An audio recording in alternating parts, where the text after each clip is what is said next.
السلام عليكم وسلامتين أطبع نوقف فرحسنا ما أنتنا قرعة سوق قرني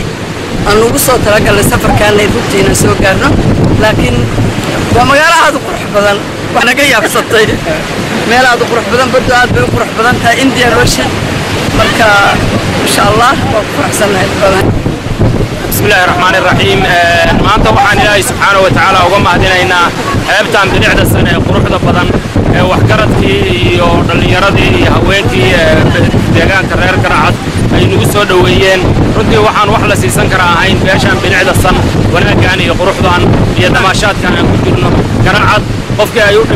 dhimanaydo waxaan leenahay arag waa goobtaas nabadgelyada iyo nimcada iyo barwaaqada Ilaahay ku manaysay